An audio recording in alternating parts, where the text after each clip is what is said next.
Mesdames, Messieurs, bonjour et merci de nous renouveler votre fidélité. Nous sommes dimanche 24 mars 2019 et nous avons le plaisir de recevoir un jeune professeur, Abdou Aziz Kébé. Bonjour. Bonjour Mamadou. Commençons d'abord par cette définition. Je ne sais pas si vous l'accepterez, définition juridique de l'État. L'État est une puissance publique qui s'exerce sur une population donnée dans un territoire déterminé. Toute politique publique qui s'appuie sur les finances publiques dans un pays a pour finalité l'amélioration des conditions de vie des populations, n'est-ce pas? Merci Mamadou. Permettez-moi d'abord de vous remercier de votre invitation. Je salue également tous les auditeurs de e-radio. Je dois aussi préciser que je viens aussi ici au nom du Centre d'études et de recherche sur l'ingénierie juridique et financière. Oui, la définition, elle est exacte. Elle est exacte. L'État, c'est une puissance. L'État, c'est de l'exorbitance. L'État a la possibilité de vous contraindre à respecter la règle de droit. Ce qui est très vrai d'ailleurs dans le domaine des finances publiques, où par exemple, lorsque l'entreprise n'a pas déclaré ses impôts, l'administration fiscale a la possibilité d'enclencher des sanctions fiscales. Donc l'État, c'est vraiment une puissance publique. Deuxième idée, l'État aussi, c'est pour améliorer les conditions de vie des populations. Oui. Et c'est justement l'objet d'ailleurs des finances publiques. Justement, l'Organisation des Nations Unies vient de publier un rapport intitulé « Bien-être et bonheur ». Il s'agit d'un classement des pays où les citoyens sont les plus heureux au monde. Sur 156 pays classés dans ce rapport, le Sénégal pointerait au 111e rang mondial et à la 15e place en Afrique, reculant de 3 places par rapport à l'année dernière. 12e sur le continent. Quelle réflexion vous inspire un tel rapport? Cela veut dire qu'il y a des efforts à faire en termes d'accès aux services sociaux. Pardon, 15e au lieu de 12e, 15e sur le continent. Donc il y a des efforts à faire en termes d'accès aux services sociaux de base. Les statistiques sur lesquelles on a travaillé montrent qu'il y a encore une faiblesse dans les politiques sociales. Dans les politiques sociales, vous prenez des secteurs comme la justice, vous prenez le budget général, si vous faites le ratio par rapport au ministère de la Justice, vous tournez autour de 1%. Cela veut dire que c'est un chiffre qui est faible. Vous prenez la santé, vous faites le ratio, budget général, budget de la santé, vous tournez autour de 4%. Vous prenez l'éducation, vous tournez autour de 11%. Cela veut dire que malgré les bons, très importants en matière d'indicateurs macroéconomiques, il y a une faiblesse en matière de politique sociale. En termes de bien-être des Sénégalais, il y a encore des choses à faire. Il y a des choses à faire. Et à votre avis, où se trouverait le problème? Il faut augmenter les dépenses allouées aux services sociaux de base. Les services sociaux de base, c'est l'éducation, c'est la santé, c'est la justice, c'est l'assainissement. Et si vous prenez les statistiques, vous vous rendez compte que l'essentiel de ces dépenses allouées dans ces secteurs, c'est les dépenses de fonctionnement. Soit 77 ou 80% de ces dépenses allouées à ces secteurs, ce sont des dépenses de fonctionnement. Mais 2018, année sociale, c'est ce qu'avait dit le gouvernement aussi. Oui. En fait, il y a quand même des efforts. Il y a les programmes sociaux, il y a les bourses de sécurité familiale, il y a le programme PUDC. Il y a quand même des efforts. Il y a des efforts qui ont été réalisés à ce niveau, mais il faut reconnaître, et le rapport le confirme, qu'il y a encore des dépenses sociales qui sont faibles par rapport aux autres dépenses de l'État. Par rapport aux autres dépenses de l'État, peut-être on va en reparler. Si vous prenez par exemple les dépenses de fonctionnement, elles sont vraiment élevées par rapport aux dépenses sociales. Pourquoi vous le dites? Les dépenses de fonctionnement, elles sont élevées. Vous prenez la loi de finances de l'année 2019, vous êtes à 1000 milliards presque de dépenses de transfert. Vous êtes à 800 milliards de dépenses de fonctionnement. Vous êtes à 743 milliards de masse salariale. D'ailleurs, la masse salariale qui dépasse la norme imposée par l'UEMOA, parce que l'UEMOA considère qu'on ne peut pas utiliser plus de 35% des recettes fiscales pour payer les dépenses de masse salariale. Aujourd'hui, si vous prenez tous les titres du budget, on est autour de 40% de masse salariale, ce qui est quand même une véritable difficulté. Les dépenses de transfert tournent autour de 1000 milliards. C'est toutes les dépenses que l'État accorde à d'autres structures pour leur permettre de fonctionner ou d'investir. Transfert en capital, transfert courant, vous tournez autour de 1000 milliards. Voilà les statistiques de notre budget. Et est-ce que vous êtes en train de dire que nos pouvoirs publics, le gouvernement est victime de la pression syndicale quelque part? Parce que on a vu quand même les années passées, quand les enseignants sont en grève pour des revendications légitimes parfois, jugées non légitimes par d'autres, quand les agents de santé sont en grève, quand des travailleurs dans un autre secteur de la fonction publique sont en grève, le gouvernement subit tellement de pression qu'il est obligé aussi de satisfaire ses revendications. Vous voulez dire que cette pression syndicale a tendance à poser problème au gouvernement et à poser problème aux finances publiques? Mais évidemment, elle impacte les dépenses. Par exemple, la loi des finances rectificative de 2018, si vous vous rappelez de la loi des finances, la masse salariale a augmenté de 50 milliards avec la loi des finances rectificative de juillet 2018. Et aujourd'hui, d'ailleurs, l'État a un peu diminué l'investissement sur ressources internes parce qu'il y a la pression, n'est-ce pas, des syndicats qui fait que l'État est obligé de prendre en compte ces tensions sociales. Ça, c'est vraiment visible en termes de chiffres. À chaque fois qu'il y a des pressions, cela impacte en tout cas les dépenses de personnel. C'est pourquoi aujourd'hui, il y a des difficultés. Et d'ailleurs, que faut-il faire? Bon, vous savez, ça, c'est des options de politique publique aussi. Hein. Oui, c'est une question fondamentale parce que c'est une question qui interpelle. C'est vrai, c'est des options de politique publique, mais quelque part qui interpelle la société. Quand je dis que faut-il faire, je donne l'exemple des enseignants ou des agents de la santé qui vont en grève. C'est notre santé qui en pâtit, mais aussi dans le domaine de l'éducation, ce sont nos enfants qui ne vont pas à l'école parce que c'est des grèves. Que faut-il faire face à une telle pression? En fait, il faut toujours, et ça c'est important, qu'il y ait un traitement adéquat. Parce que ce sont des secteurs de base. L'éducation, la santé. Il faut un traitement adéquat. Mais je ne peux pas dire si la masse salariale elle est exorbitante par rapport aux tâches confiées à...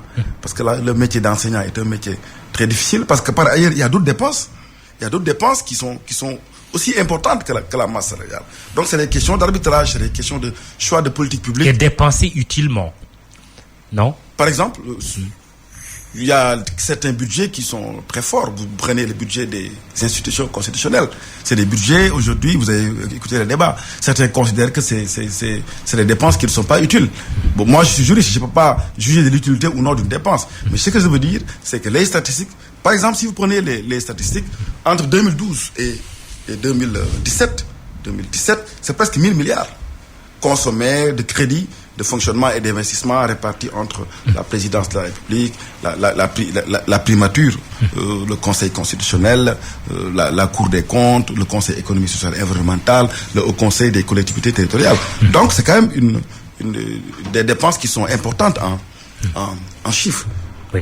Je rappelle que vous suivez l'émission Le Jury du Dimanche sur votre radio e-radio et nous recevons professeur Abdou Aziz Kébé. Il est professeur agrégé spécialisé en finances publiques. Pour revenir à ce rapport qui nous a lancé, l'île Maurice est numéro 1 en Afrique. Dans la sous-région francophone, notre pays est devancé par la Côte d'Ivoire, 99e, et le Bénin, 102e.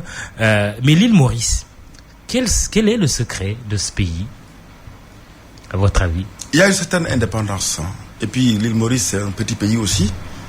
Je crois aussi qu'il y a la réforme de l'administration financière qui a beaucoup participé à la croissance économique au niveau de ces pays. Parce que vous savez, l'île Maurice fait partie de ces pays où l'administration des finances, de façon globale, et il y a une fusion des régies. Donc, ce qui entraîne une augmentation de l'efficacité dans le recouvrement des ressources et une certaine indépendance vis-à-vis des politiques étrangères. Je crois que c'est ce qui fait un peu le secret de cet État, parce que nous, les États membres de l'UEMOA, il y a une forte dépendance vis-à-vis des institutions internationales. D'ailleurs, toutes les réformes... C'est-à-dire toutes les réformes des finances publiques que nous exécutons actuellement, c'est des réformes impulsées par les institutions internationales, par les bailleurs de fonds. Le FMI, la Banque mondiale. Oui. Il faut refuser. En tout cas, je crois qu'il faut avoir la juste mesure, quoi.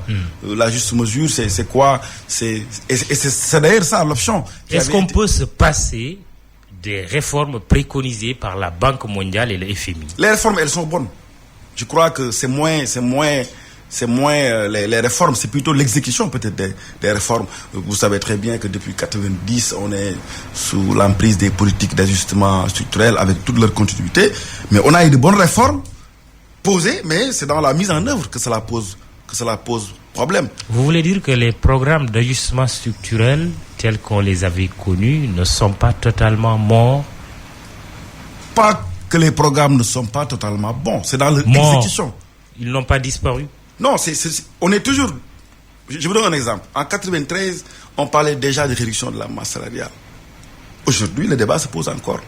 Aujourd'hui, le débat, la pression de masse salariale se pose toujours. Ça veut dire que, voilà, aujourd'hui, en 90, on avait parlé aussi de rationalisation de la dépense au sein des entités infra-étatiques. Le débat se pose aujourd'hui. Vous prenez certaines entités comme le port autonome de Dakar. Les derniers chiffres disponibles nous disaient que sur 26 milliards de chiffres d'affaires, les 21 milliards, c'est pour le fonctionnement. 26 milliards de valeur ajoutée, plutôt, vous avez 21 milliards de fonctionnement. Donc les entités infra-étatiques, le débat sur la rationalisation de ces dépenses qui avaient été déjà posées en 90 continue toujours. Cela veut dire que les politiques d'ajustement structurel, on ne les a pas dépassées totalement. Parce que voilà, les problèmes soulevés à l'époque sont toujours d'actualité, notamment la masse salariale, la réduction du train de vie de l'État. Si vous regardez les programmes des candidats à l'élection présidentielle, tout le monde parle tous les candidats évoquent la question du train de vie de l'État. Réduction du train de vie de l'État. Alors, mais plus globalement, est-ce que vous faites partie de ceux qui pensent que le pouvoir actuel sera obligé d'appliquer la vérité des prix, de prendre même certaines mesures considérées comme impopulaires aujourd'hui, parce que il a été obligé pendant un moment de bloquer les prix pour éviter des dérapages, un impact social négatif?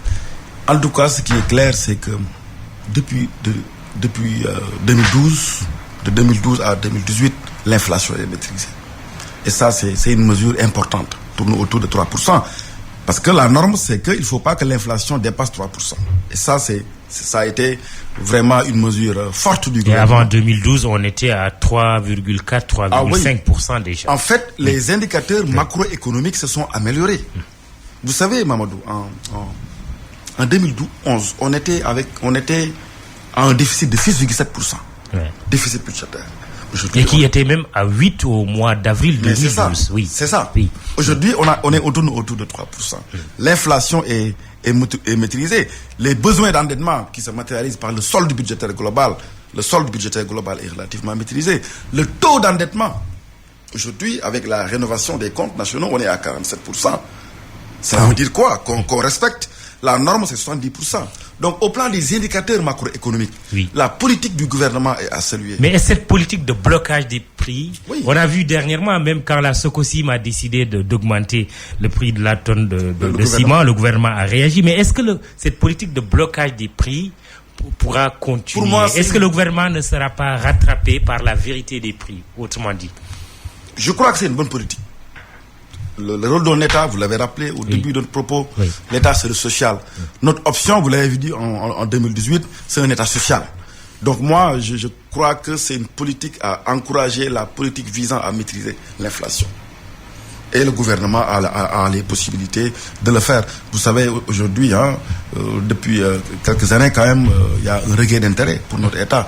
Vous avez vu au groupe consultatif de Paris, le Sénégal n'a pas eu de difficulté particulière à lever des ressources. On reviendra sur ce point.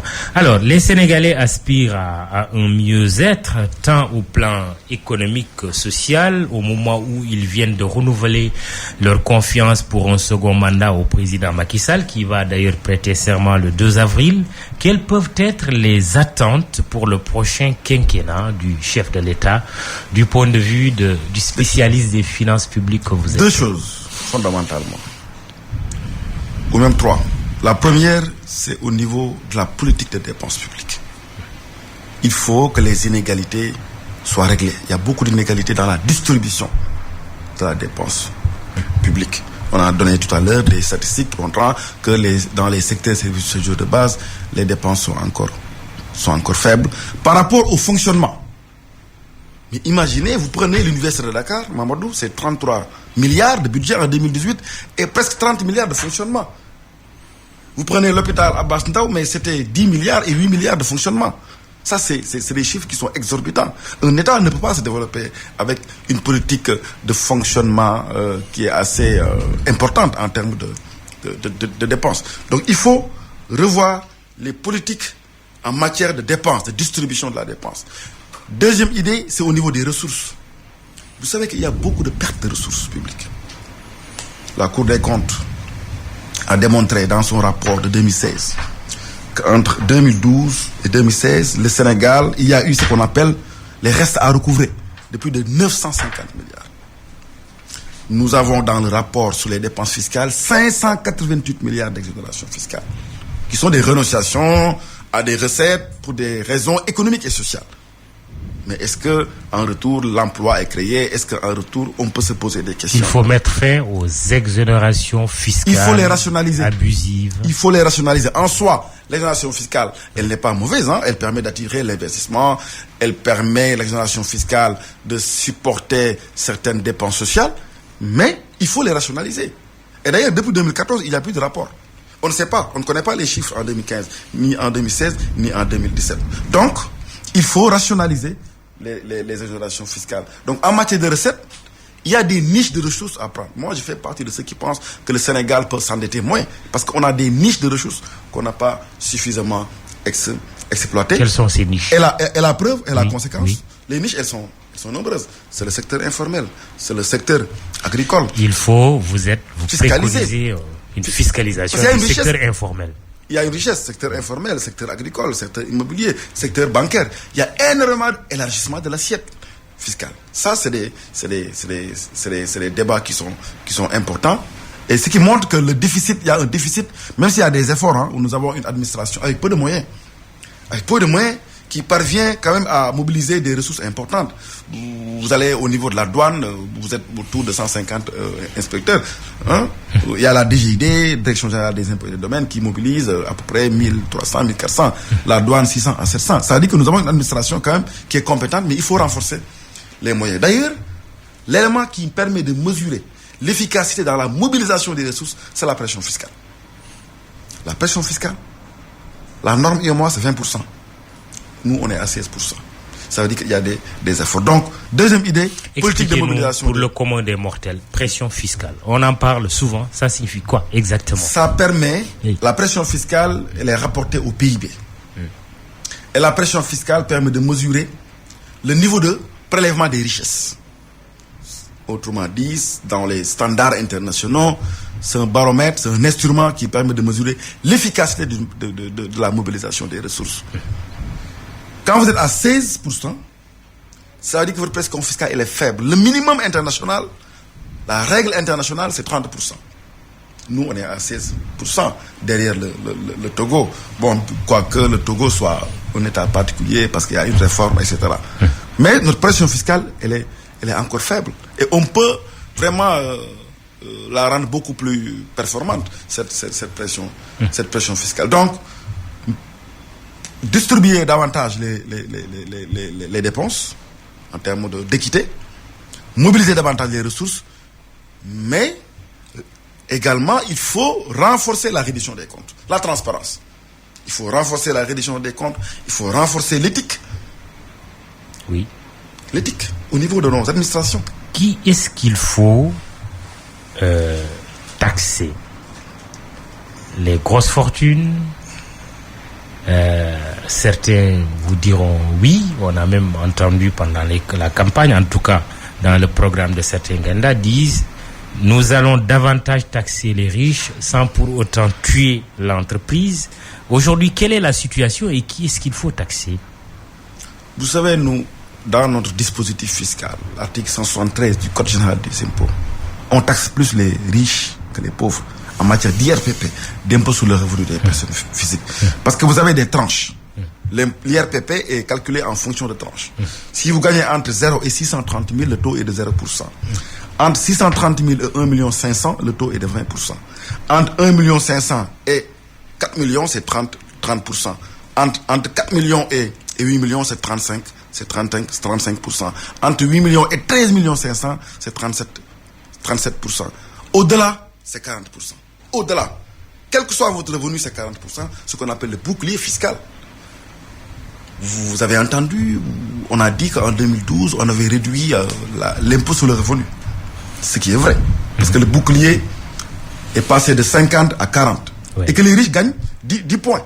Parce que maximum, c'est 40%. Donc, c'est pas un problème. Et le gouvernement explique ceci, parlant de sa politique fiscale. L'objectif était de libérer au maximum le potentiel des forces économiques tout en relevant de 5 points le taux de l'IS afin de le porter à 30%. Parce que sous le régime du président Wade, on était à 25%. Un moment, on était à 33%. Il y a eu une réduction à 25%. Le gouvernement du président Macky Sall est passé à 30% pour l'IS. Pour résumer, je cite toujours le document du gouvernement, le projet de budget 2019, il s'agissait de moins taxer le capital au sens économique du terme, entendu comme l'ensemble des moyens de production, pour mieux taxer les revenus du capital, en l'occurrence les bénéfices soumis à l'ISS. D'où ma question, qui est-ce qu'il faut taxer? Les deux. Mais en réalité, ce que nous avons, en réalité, la réalité des chiffres, nous avons une fiscalité qui risque d'être régressive. Parce que notre fiscalité, elle est forte sur la consommation. Je dis bien la consommation. Parce qu'il y a deux systèmes de taxation. C'est l'imposition directe et l'imposition indirecte. L'imposition directe, c'est par exemple l'impôt sur le revenu. Vous avez un revenu, vous payez un impôt. L'imposition indirecte, c'est l'impôt de la dépense. Nous avons, si vous avez 1500 milliards de recettes fiscales, 70%, c'est des recettes tirées de la consommation. C'est pourquoi votre question, elle est pertinente. Ça veut dire quoi? Autrement dit, la pression fiscale, elle est forte sur les ménages. Et qu'il faut aller dans le sens d'un équilibre de pression fiscale. Forte sur les ménages, moins forte sur les entreprises. Moins forte sur les entreprises. L'IS, l'impôt sur les sociétés, vous allez voir en termes de statistiques, est payé par un groupe d'entreprises. Donc il y a beaucoup d'entreprises qui ne payent pas l'IS pour des raisons que vous connaissez, la fraude fiscale, l'évasion fiscale. Mais au-delà des entreprises, il y a ce sentiment, est-ce qu'il correspond à la réalité ou pas, qu'ont beaucoup de Sénégalais, c'est que les plus riches bénéficient le plus de privilèges. Est-ce que c'est le cas? Non, j'ai dit tout à l'heure que si vous prenez le code général des impôts, impôts sur le revenu des personnes physiques, vous allez voir que plus votre revenu augmente, plus on vous taxe. Ce qu'on appelle la progressivité. C'est ça la progressivité. Plus votre revenu augmente, plus on vous taxe. L'administration fiscale a tous les moyens pour taxer les riches. En fait, ce que je veux dire, on n'a pas besoin de créer un impôt spécifique sur la fortune pour ça. Ce n'est pas la peine. L'administration a la possibilité de vous taxer selon les éléments de train de vie. L'administration a la possibilité de faire ce qu'on appelle l'examen de situation fiscale personnelle. Donc, on a un dispositif fiscal qui est là. Il faut le rendre beaucoup plus opérationnel pour qu'il y ait de l'équité en matière de distribution de la charge, fiscale. Mais dans le code général des impôts, nous avons un impôt progressif. Plus votre revenu augmente, plus la taxation, elle augmente aussi. En attendant de revenir sur les finances publiques, nous y sommes, je sais, parce qu'on aborde l'aspect fiscal, je vous suis dans cette option-là, mais on va revenir sur les finances publiques telles qu'elles ont été gérées de 2012 à 2018. Mais est-ce que l'engagement politique, maintenant c'est la dimension politique, qu'on observe au sein de l'administration fiscale, est une bonne ou une mauvaise chose par rapport à la performance de l'État dans le domaine de sa politique fiscale? Une chose est claire, Une chose est claire, parce que vous savez, aujourd'hui, les finances publiques constituent une discipline qui traverse les frontières. En principe, au nom de l'éthique, il est interdit aux agents aux directeurs des régies financières de se donner à des activités politiques. Parce que cela peut amener des conflits d'intérêts. Et les conflits d'intérêts sont réglementés par le code de transparence. Donc, dans beaucoup de pays, c'est interdit. Dans beaucoup de pays d'ailleurs, pour être DG d'une régie financière, on fait un appel à candidature. Donc c'est un poste technique. En fait, la question que vous posez, elle est fondamentale. comment sélectionner, par exemple, les directeurs généraux. Dans beaucoup de pays, si vous allez au Togo, nous avons ce qu'on appelle l'Office togolais des recettes. Le commissaire de l'office est choisi sur appel à candidature. Vous savez, quand vous êtes choisi sur appel à candidature, vous avez un mandat. Vous n'avez pas forcément le temps de se donner à des activités politiques.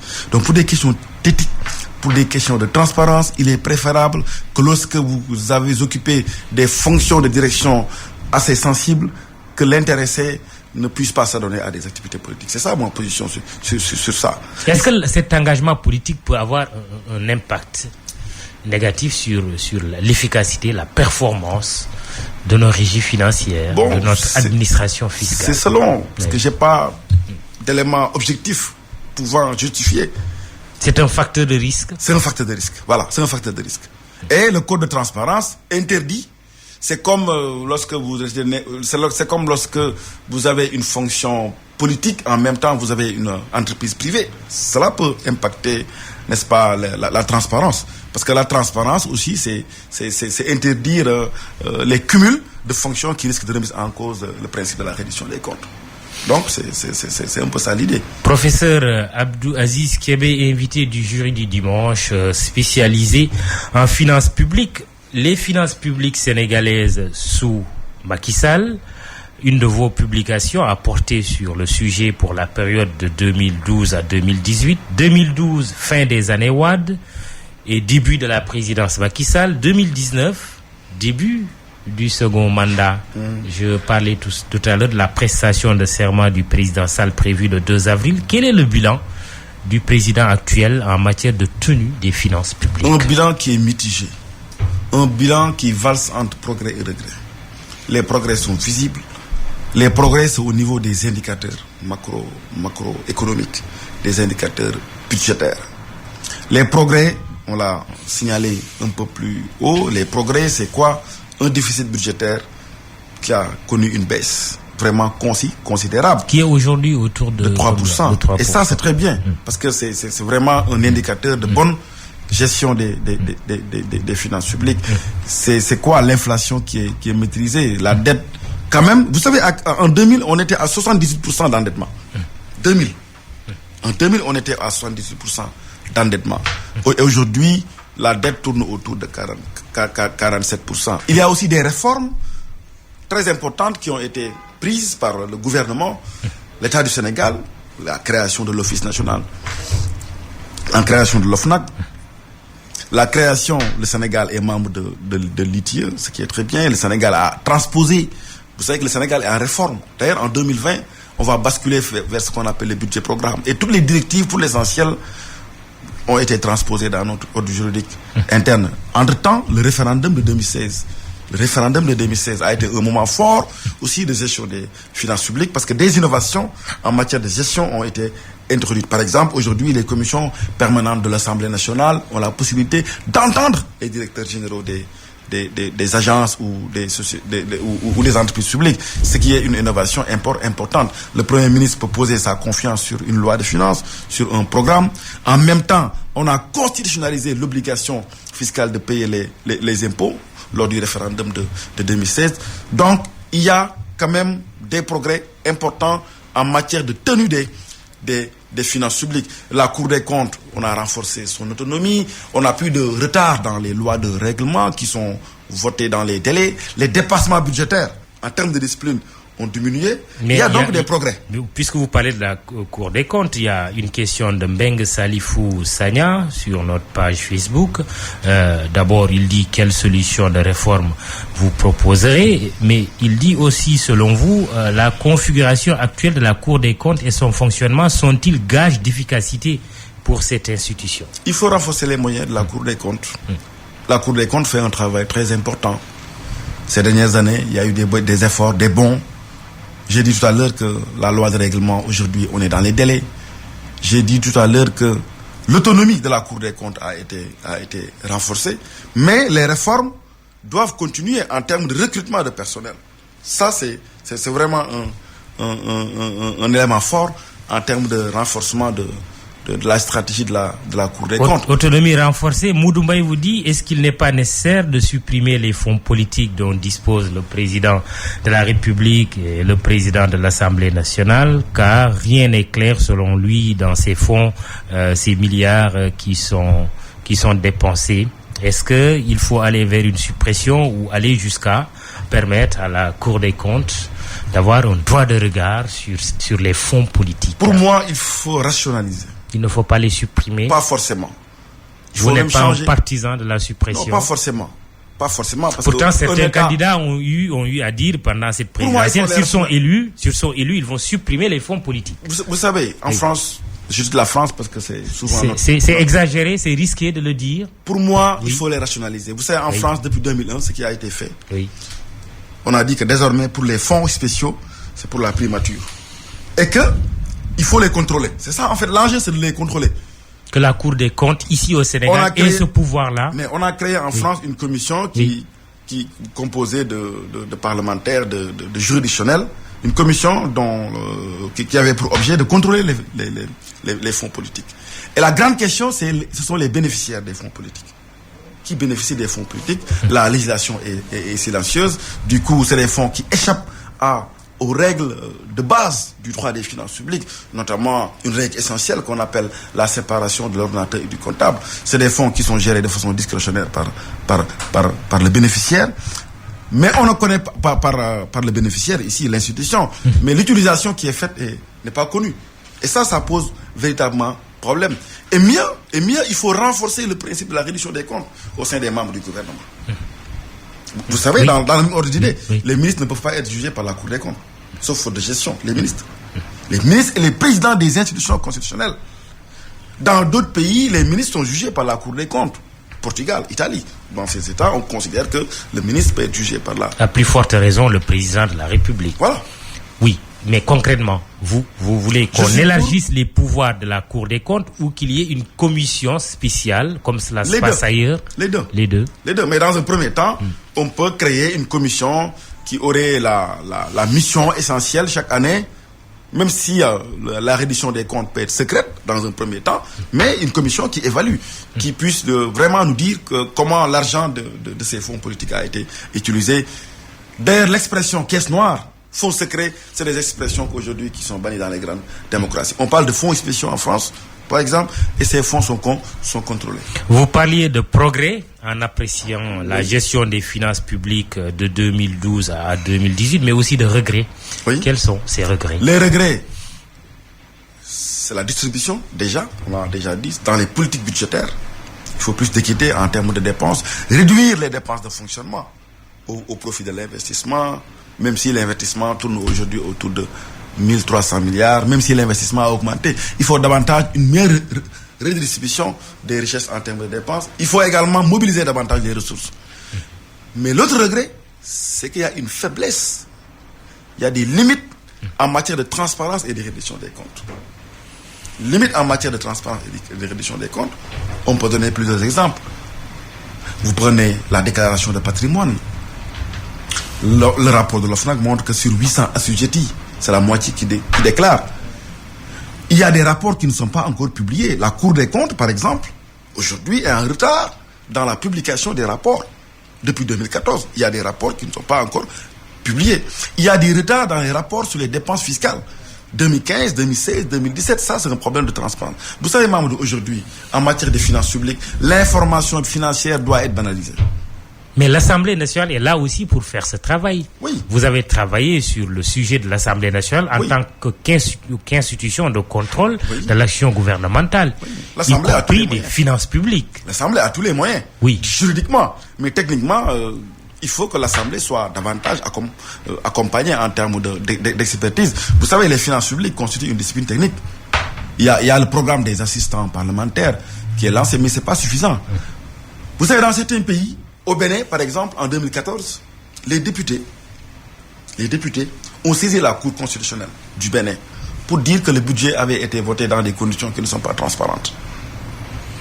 Parce qu'il y a la possibilité, chaque année, pour les députés, de prendre la loi de finances, comme toute loi, et de la déférer au niveau du Conseil constitutionnel. Ce qui n'a jamais été fait dans notre histoire constitutionnelle et financière. Jamais les députés nous saisissent par voie d'action à titre principal le Conseil constitutionnel pour lui dire, monsieur le juge, cette disposition n'est pas conforme à la loi organique, cette disposition n'est pas conforme à la Constitution. Je parle de la loi organique parce que dans beaucoup de pays, la loi organique fait partie du bloc de constitutionnalité. Donc, il faut renforcer les moyens de l'Assemblée nationale, parce que l'Assemblée nationale, d'ailleurs en 2016, on a renforcé ses compétences, évalue les politiques publiques.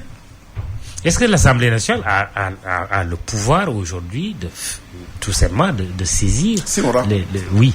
Il faut plutôt une réforme dans ce sens. Non, pour la saisine, c'est un contrôle de constitutionnalité. C'est comme toute loi. Oui. Mais en réalité, il n'y a pas de débat de finances publiques. Vous savez, en période électorale, souvent, vous voyez le Conseil constitutionnel qui est saisi. C'est dans les mêmes conditions. Cela veut dire quoi? Une loi de finances, avant son entrée en vigueur, on peut la déférer devant le Conseil constitutionnel. Ça permet à une démocratie d'avancer. Vous savez, en France, depuis 1974, presque toutes les lois de finances ont été déférées. Et cela a créé des débats. D'ailleurs, l'impôt sur la fortune fut contesté en France par les parlementaires. Et dans le principe, cela peut se faire au Sénégal aujourd'hui. Bien sûr. Les fondamentaux de la politique budgétaire depuis 2012, vous l'avez effleuré un peu tout à l'heure en parlant de regrets. Pourtant, le gouvernement dit ma politique budgétaire repose sur ce que j'appelle réparer, relancer, redistribuer. Le pouvoir du président Sall est-il parvenu à cet objectif au regard de la situation actuelle des finances publiques? Pas totalement. On a réparé. Relancer, redistribuer. On a réparé. Oui. Ça, on l'a dit tout à l'heure. On a vraiment réparé et ça, c'est très important. On essaie de relancer et de redistribuer. Mais dans la redistribution, je vous ai montré tout à l'heure des statistiques qui montrent qu'il y a des inégalités. Dans la mobilisation des ressources, il y a des inégalités. Et l'autre regret, c'est la transparence et la reddition des comptes. Il faut qu'on arrive, Mamadou, à un système où la reddition des comptes devrait être banalisée. Pourquoi la déclaration de patrimoine n'est pas publiée? Pourquoi la déclaration de patrimoine n'est pas publiée? Elle n'est pas rendue publique. Elle est encore confidentielle. Au Niger, c'est dans le journal officiel. Dans beaucoup de pays, au Burkina, à côté. Vous tapez tout de suite déclaration de patrimoine de n'importe quel ministre, vous l'avez en ligne. Mais nous, notre déclaration de patrimoine reste secret.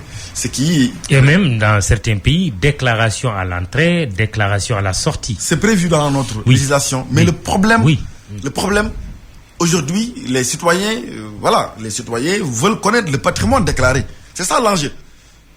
L'enjeu, c'est de connaître le patrimoine déclaré. Et dans beaucoup de pays en Afrique aujourd'hui, c'est une déclaration. D'ailleurs, j'ai jamais compris, la déclaration de patrimoine du président de la République est connue. Alors que la déclaration de patrimoine des autres ministères, des autres ministres et des présidents d'institutions constitutionnelles reste pas connue. Ça pose vraiment des difficultés en termes de transparence. Quelles sont les perspectives alors pour les 5 prochaines années équivalent au second mandat du président Sall? Est-ce qu'elles sont rassurantes? Ce qui est clair, c'est qu'il faut continuer la dynamique au plan économique, au plan des indicateurs macro-budgétaires. Mais il faut des réformes, des véritables réformes de gouvernance. C'est-à-dire? Il ne faut plus que les rapports des corps de contrôle ne soient pas suivis d'effet.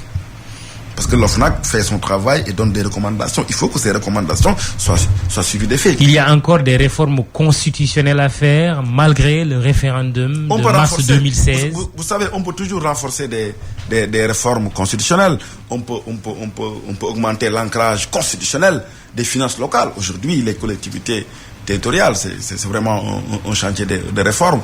Vous avez 599 collectivités territoriales avec 158 milliards de ressources en 2017, ce qui est extrêmement faible. Dans beaucoup de pays, la réforme des finances publiques locales passe par la Constitution. C'est le cas, par exemple, dans la République démocratique du Congo. Il faut des réformes. L'acte 3, en cela, est-il une réussite, un échec? Sur le plan institutionnel, l'architecture est intéressante, mais l'acte 3 a entraîné beaucoup de difficultés aussi, il faut le dire. Vous savez, il y a au moins 385 communes rurales, devenues donc des communes qui n'ont aucune capacité fiscale. C'est-à-dire que l'essentiel des recettes collectées, j'ai dit 158 milliards, l'essentiel des recettes reste collecté au niveau de Dakar. Ça pose véritablement problème. L'acte 3 a créé des communes qui n'ont pas de capacité financière, qui n'ont pas de capacité fiscale. La réforme au second mandat, c'est la réforme de l'administration. Le président de la République l'a rappelé lors du groupe consultatif de Paris en disant qu'il faut aller encore en profondeur au niveau des réformes. Il faut réformer notre administration. Il faut qu'il y ait plus d'éthique. Je l'ai dit tout à l'heure, plus d'éthique. Le Sénégal a signé des déclarations dans lesquelles l'éthique est au cœur de ces problématiques. Pour le secteur douanier, il y a par exemple ce qu'on appelle la déclaration d'Arusha, qui pose des principes de transparence et d'éthique dans la gestion des finances publiques. Il faut fusionner. Est-ce que c'est pertinent d'avoir aujourd'hui un palier d'administration différencié? Je veux dire, nous avons d'une part la Direction générale des impôts et des domaines, la Direction générale de la comptabilité publique et du trésor, la Direction générale des douanes. Dans beaucoup de pays, on commence à parler d'office, on commence à les fusionner. C'est le cas. Il y a 21 pays en Afrique qui ont fusionné leurs administrations et ça commence à donner des résultats intéressants. Et dans ces pays, les inspecteurs des douanes, les inspecteurs des impôts déclarent leur patrimoine. Tel n'est pas encore le cas chez nous. D'ailleurs, le rapport de l'OFNAC... Vous voulez dire, comme on le dit vulgairement en Wolof, qu'il a dit Sangou, Mom de Sangou. Le rapport de l'OFNAC... Oui, non, je suis sérieux là. Non, le rapport de l'OFNAC dit par exemple, que les plus grandes résistances à la déclaration de patrimoine, c'est au sein des administrations. Donc, il faut réformer notre administration. Il faut le système des hire and fire. Vous savez, dans beaucoup de pays, vous êtes dans l'administration parce que vous êtes un fonctionnaire performant. Ici, nous avons le système de la carrière qui est encore là. Nous l'avons depuis la loi 61-33. Il faut aller dans le sens de réformer ce système-là. Si vous permettez, petite parenthèse, notre technicien vous demande de vous rapprocher du micro. Si vous permettez, petite parenthèse, puisque nous parlions des collectivités locales, les élections locales sont prévues en décembre, 2019. Certains préconisent l'élection des maires au suffrage universel direct. Oui. Vous êtes pour ou contre? Pour. Vous êtes pour? Pourquoi? Ça renforce la démocratie. En quoi? Oui, parce que pour moi, le suffrage direct, c'est ça, non? Votre question? Oui. Pour moi, c'est l'expression la plus visible d'une démocratie vivante. Et que au niveau des collectivités territoriales, il faut avoir des hommes forts. Parce qu'aujourd'hui, dans l'option de l'acte 3, c'est la territorialisation des politiques publiques. On va vers ça. Territorialisation des politiques publiques, c'est l'option de l'acte 3. Pour moi, il faut renforcer le suffrage au niveau local, mais surtout renforcer les moyens financiers. Et il est possible de le faire là pour ces élections locales à venir? Ça peut être compliqué, parce que, bon, vous savez, c'est d'ici à quelques mois. Mais je crois que c'est des débats de perspective qui sont très intéressants dans une démocratie. En couplant ces locales avec des législatives qui seraient anticipées. Moi, je crois qu'il faut peut-être respecter le calendrier républicain. Vous n'êtes pas partisan de la dissolution de l'Assemblée nationale? La dissolution, pas forcément. Pas forcément de dissolution de l'Assemblée nationale. Revenons à notre sujet favori ce matin sur e-radio. Le jury du dimanche, je rappelle, reçoit professeur Abdou Aziz Kébé, spécialiste des finances publiques. Alors, budget 2019, on est à plus de 4 000 milliards, 4 071 milliards, contre plus de 3 774 milliards pour 2018, soit une hausse de 297 milliards en valeur absolue et 8% en valeur relative. En 2012, le Sénégal était à un budget de 2300 milliards, disons, on arrondit. L'augmentation du budget de l'État ou d'un État est-elle un signe de bonne santé financière ou pas? Vous savez, de toutes les façons, les budgets naturellement augmentent pour plusieurs raisons, d'année en année. Mais en glissement annuel, c'est autour maximum de 300 milliards de ressources supplémentaires. Bon, ce qu'il faut dire, c'est que l'effort de mobilisation, surtout des ressources extérieures, est important. L'effort est important. Au titre des conventions signées, si vous regardez la loi de finances, entre 2014 et 2019, on est presque à 6 000 milliards. Vraiment, notre gouvernement est très performant en matière de mobilisation des ressources externes. Et d'ailleurs, les taux d'intérêt avec lesquels notre État négocie aujourd'hui, ces taux sont très intéressants. L'eurobond de 2018, vous savez, c'est des taux de 4,75. Là où on avait des taux de 9%, aujourd'hui on est à des taux de 4,75 avec une maturité beaucoup plus longue, souvent de 30 ans. Ça veut dire que quoi? La politique de mobilisation des ressources, surtout externes, elle est très intéressante, elle est très dynamique. elle est très performante. Que voulez-vous dire des ressources externes? Je donne juste un exemple. On sait que là, on va comment dirais-je, lancer la phase 2 du PSE. Oui. Le gouvernement est parti solliciter auprès des partenaires financiers et techniques le financement de cette phase 2. 4 684 milliards pour, à l'arrivée, 8 093 milliards francs CFA. Pourtant, il y a des gens qui pensent que pourquoi ne pas mobiliser davantage la diaspora, pourquoi ne pas privilégier l'épargne nationale, pourquoi ne pas lever des emprunts dans l'espace sous-régional, plutôt que d'aller tout le temps vers le groupe consultatif de Paris. Quel est votre sentiment? Mon sentiment, c'est qu'il faut utiliser tous ces leviers de financement. Il faut, vous savez, la stratégie d'ailleurs de l'État du Sénégal, c'est un peu ça. C'est la diversification des sources de financement. Il faut diversifier les sources de financement. Et pour moi, la première source de financement, ce sont les ressources internes. Vous savez, Mamadou, ce sont les ressources internes. On a des niches de ressources. Ma position, c'est qu'il faut renforcer le niveau de mobilisation des ressources internes. Élargir l'assiette, le secteur informel, le secteur agricole, le secteur immobilier. Il faut renforcer et neutraliser les pertes de recettes. C'est ce qu'il faut faire. Mais cela suppose aussi qu'on épargne au Sénégal. Oui, mais oui.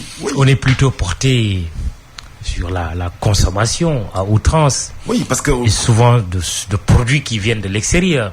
Oui. D'où une évasion des... C'est pourquoi tout à l'heure, on disait qu'on a des devises. Une forte fiscalité de consommation. Sur fiscalité de consommation, fiscalité indirecte, cela veut dire quoi? Si vous avez 1500 milliards, 70%, c'est une fiscalité de consommation. Donc, c'est porté par les ménages. Donc, il faut aller dans le sens d'un équilibre de la fiscalité. Distribuer la charge fiscale entre ces deux volets, fiscalité directe et fiscalité indirecte. Mais le niveau de mobilisation des ressources externes est intéressant. Ça montre aussi que le Sénégal, quelque part, a un bon cachet à l'international. Je sais qu'il y a énormément de questions de nos auditeurs, aussi bien par le biais de WhatsApp. Des vocaux nous ont été envoyés, mais aussi des questions sur notre page Facebook. J'essaie un peu de faire une synthèse de toutes ces interpellations en posant directement les questions à professeur Aziz Kébé. J'espère, chers auditeurs et internautes, que vous ne serez pas déçus de cette démarche, mais j'essaie quand même de tenir compte de vos préoccupations. Sur le plan Sénégal émergent, le gouvernement écrit dans la loi de finances rectificative, la loi de finances 2019, parce que j'allais vous poser une question, est-ce qu'il y aura une LFR? Mais il écrit ceci dans la loi de finances 2019, la grande réussite du PSE aura été l'agriculture, au point que beaucoup d'observateurs parlent de révolution agricole. Oui. Moi, je crois qu'il y a des efforts. Commentaire, il y a des efforts. Il y a des efforts importants. Si vous prenez le budget général, l'agriculture, le montant est faible, c'est 4%.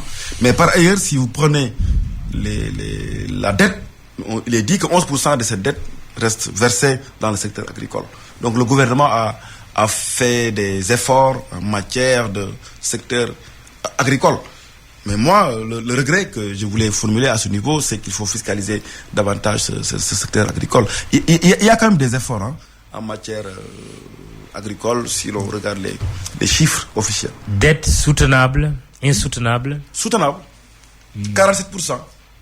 Avec le rebasing. Avant, oui. Avant le rebasing, c'était autour de 60. Le changement de base, pour parler de manière plus simple. Voilà, le changement de base a fait que notre dette aujourd'hui tourne autour de 47%. Avant, c'était 61%. La norme, c'est qu'il ne faut pas dépasser 70% de votre pays. Il n'y a pas de surendettement. Ça, c'est le premier élément. Non, il n'y a pas de surendettement. Ça, c'est le premier élément. Oui. Deuxième élément aussi, la dette, c'est des capacités de remboursement. Et c'est là où d'ailleurs, je soulève encore la problématique. Est-ce que notre administration a des capacités de remboursement? Et pour avoir des capacités de remboursement, comme je l'ai dit tout à l'heure, il faut renforcer les moyens. Très bien. On va y aller très vite, une minute, parce qu'Antoine est déjà là pour le journal de midi en une minute. D'abord, est-ce qu'une loi de finances rectificative est une obligation aujourd'hui, au moment où le président Sall s'apprête à prêter serment? Bon, si on considère que les prévisions ne sont pas bonnes, si on considère qu'il y a des charges nouvelles C'est ça une loi de finances. Si on considère que l'équilibre budgétaire peut être faussé, on peut voter une loi de finances rectificative. 2019, année électorale avec tout ce qu'on sait, ou non, pas forcément. J'ai pas encore les éléments. Très bien. Dernière chose, le débat sur le troisième mandat. Bon, certains estiment que le président Macky Sall, malgré ce que dit l'article 27 de la Constitution, nul ne peut faire plus de 2 mandats consécutifs, pourrait solliciter un troisième mandat. D'autres qui disent que c'est tout simplement son second et dernier mandat et que c'est même pas un débat utile et pertinent. En 10 secondes. C'est mon sentiment. Il n'y a pas de possibilité de troisième mandat, puisque le texte est clair. Nul ne peut exercer plus de 2 mandats. Le Conseil constitutionnel a déjà réglé la question. A déjà tranché la question. Le Conseil a dit, le Conseil fut saisi en 2016, le Conseil il dit, écoutez, vous ne pouvez pas réduire votre mandat de 7 à 5 ans. Oui. Mais nul ne peut exercer plus de 2 mandats consécutifs. D'autres professeurs disent qu'il faut une disposition transitoire. Oui, on a fait sauter la disposition transitoire qui constituerait un problème. Non, il n'y a aucun problème. Parce on est toujours dans le même ordre constitutionnel. On n'a pas changé de constitution. On a révisé la constitution. Donc, et puis, il n'a jamais été question en 2016 de nombre de mandats consécutifs. En 2016, il a été surtout question de la durée. Très bien. Et pour rappel, le président Macky Sall, juste avant l'élection présidentielle 2019, a dit que s'il était réélu, qu'il ferait son second et dernier mandat. Émission Le Jury du dimanche qui a eu le plaisir de recevoir professeur Abdou Aziz Kébé. C'est le premier Sénégalais agrégé CAMES avec comme spécialité les finances publiques. Au micro, Mahmoudi Brakan, Aliou Diassé à la technique, à la vidéo, Barasso et Augustin Manda. Vous aurez la possibilité de regarder cette émission sur notre chaîne YouTube, mais aussi la chaîne de télévision ITV du groupe E-Média. Bon dimanche, rendez-vous dimanche prochain.